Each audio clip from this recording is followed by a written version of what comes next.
गाव होतं आणि त्या गावामध्ये गीता सविता नावाच्या दोन मैत्रिणी राहायच्या. गीता कशी होती बरं, तिच्यासारखी का जुट्टू पाडणारी, आणि सविता कशी होती हे बघा ह्या हिच्यासारखी एकदम खळखळून हसणारी. तर ह्या दोघी बालमैत्रिणी. गीता अभ्यासामध्ये खूप हुशार होती बरं, सविता थोडी जमजमत होती म्हणा. तिला गायनाची जास्त आवड होती सविताला.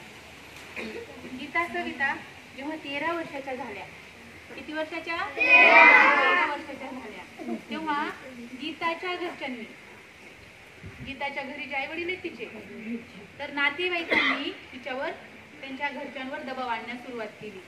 कशासाठी केली असं? लग्नासाठी. बरोबर ओळखलं तुम्ही. तर लग्नासाठी नातेवाईकांनी दबाव आणण्यास सुरुवात केलं की हिचं लग्न करून टाकूया. गीताला ही गोष्ट समजली. गीताला जेव्हा ही गोष्ट समजली तेव्हा अशाच एक दिवस काय झालं, गीता सविता मैत्रिणी त्या गप्पा मारत बसल्या होत्या. पण गप्पा मारत असताना काय झालं, गीता सविताला म्हणाली, ऐक ना सविता, माझ्या काकू म्हणाल्या की मी आता मोठी झाले, माझ्यासाठी ते मुलगा पाहत आहेत, मग मला नवे नवे कपडे, छान छान दागिने, मेकअपचे सामान, हाताला मेहंदी लागणार आणि खूप साऱ्या भेटवस्तू मिळणार. किती मज्जा ना माझी, असं गीता सविताला म्हणाली. मग सविताला काय म्हणते, गीता काय म्हणते सविताला, ए सविता ऐक ना ग, तू पण कर ना लग्न, आपण दोघी एकाच माणसात लग्न करूया. तर सविता म्हणते, नाही बाई, मला आहे ना शिकून सवरून खूप मोठं बनायचंय, माझ्या वडिलांचं स्वप्न पूर्ण करायचे, त्यांना आर्थिक पाठबळ द्यायचे, माझ्या घराला आर्थिक पाठबळ द्यायचे. आणि असं म्हणून सविता गीताच्या बोलण्याकडे दुर्लक्ष करते. पण गीता काय करते, त्या प्रलोभनाला, लोकांच्या भूलथापीला बळी पडते, त्याच्यात वाहून जाते आणि लग्न करून घेते. आता बघा, गीताचं लग्न झालं, सविता मात्र काय करते, शिक्षण घेत आहे. मग आता मला सांगा, गीताच्या आयुष्यात काय चाललं असेल बरं? गीताचं तर लग्न झालंय, लग्न झाल्यावर काय काय करावं लागत असेल तिला? सासरमध्ये स्वयंपाक, आणखी कपडे धुवा, लेकरं सांभाळा, आणखी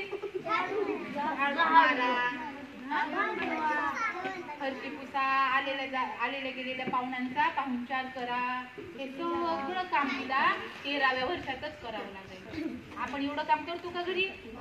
आपल्या मनावर असतं, आपल्या आवडीवर असतं, आईच्या घरी आहे ना.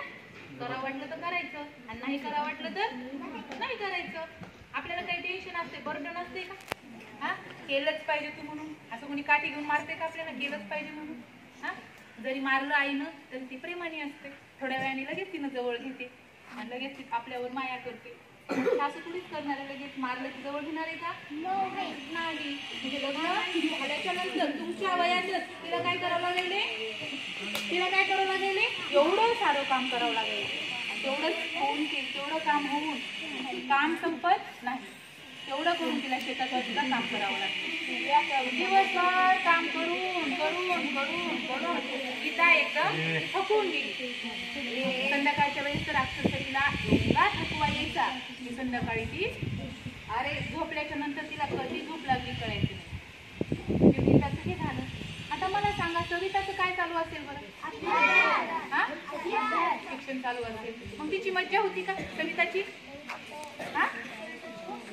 सविताची मज्जा. आता अभ्यास केल्यावर मज्जा असते. अभ्यास पण कष्टाचा असतो की नाही? कष्टाचा असते ना अभ्यास सुद्धा. तर सवितासाठी सुद्धा काही फुलांचा असा पलंग नव्हता सजलेला किंवा तिला सगळं आनंदच आनंद आहे असं काही नव्हतं. सविताच्या आयुष्यामध्ये सुद्धा खूप संघर्ष होता. कसला संघर्ष होता? रात्र रात्र बसून तिला अभ्यास करावा लागायचा. त्याचबरोबर सोबतच्या गीताचं लग्न झाले, आई सारखी टोमणी मारायची, तिच्यासोबतची गीता लग्न करून संसार करायली. सगळं सासरमध्ये काम करते, तिनं भांडे घासते, कपडे धुते, शेतातलं काम करते आणि हिनं उठली की सुद्धा पुस्तक घेऊन बसायची. आणि मुलीला एवढं शिकून काय उपयोगाचं आहे असं कोण म्हणत होती? सविताची आई. कोण म्हणत होती? सविताची आई. काय करायचं एवढं शिक्षण ना हिला, आणि मूलबाळ सांभाळायचे. एवढं शिक्षण घेऊन हिला काय करणार आहे? हिला एवढा खर्च कशाला करायचा आहे? हिला खर्च करण्याऐवजी आपल्या मुलाला खर्च केलेला चांगला, असं कोण म्हणत होतं? सविताची आई म्हणत होती. पण सविताची आई मुलामुलीमध्ये भेदभाव करत होती.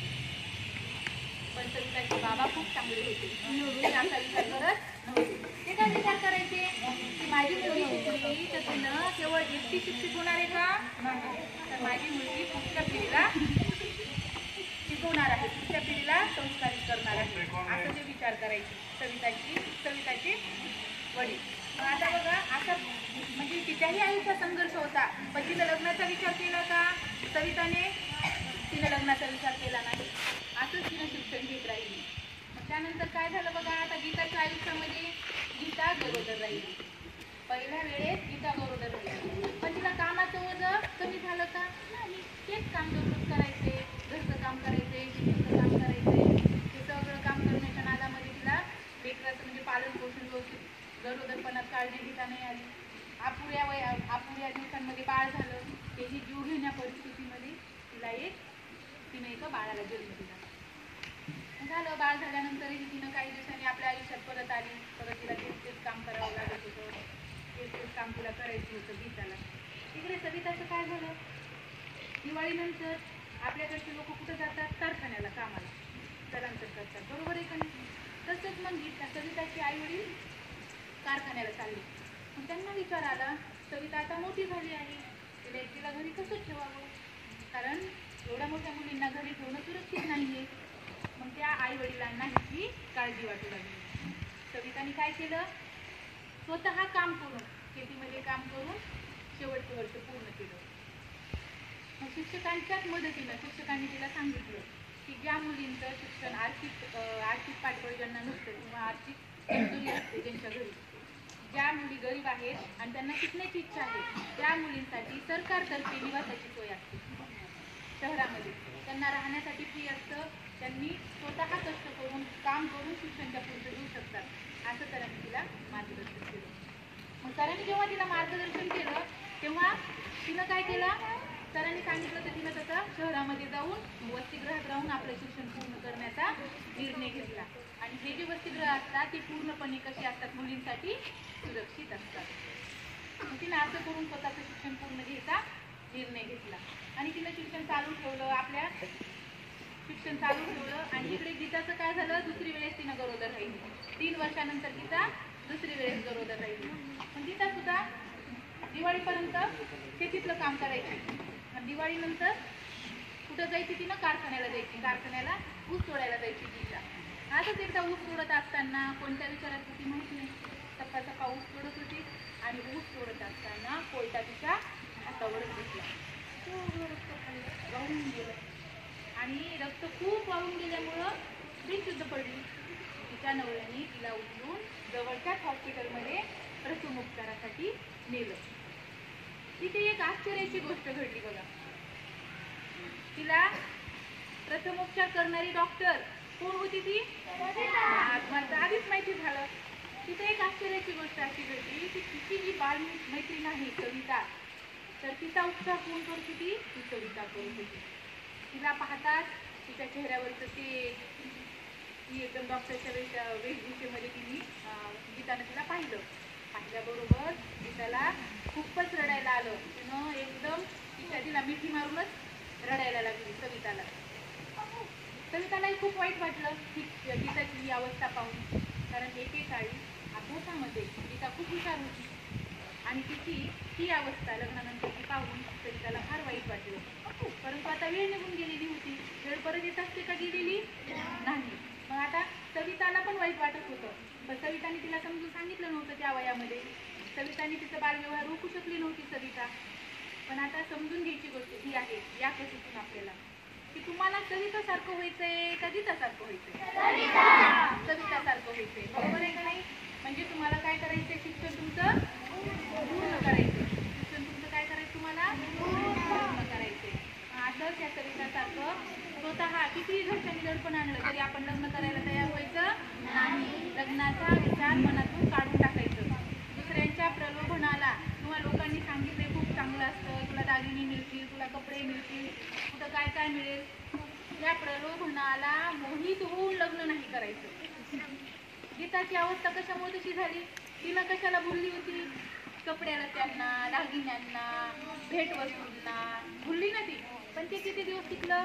लग्न होतं. त्यानंतर तिला काय करावं लागलं? कामच काम करावं लागलं. बरोबर आहे का नाही? आणि हे काम करत राहिल्यामुळे तिला शिक्षण घेता आलं का रे पूर्ण? शिक्षण घेतलं असतं तर ती कुठेतरी लागली असती सवितासारखी, स्वतःच्या पायावर उभी राहिली असती. पण तिला ते करता आलं का? नाही. म्हणून म्हणाले की आपण लग्नाला होकारच द्यायचा नाही.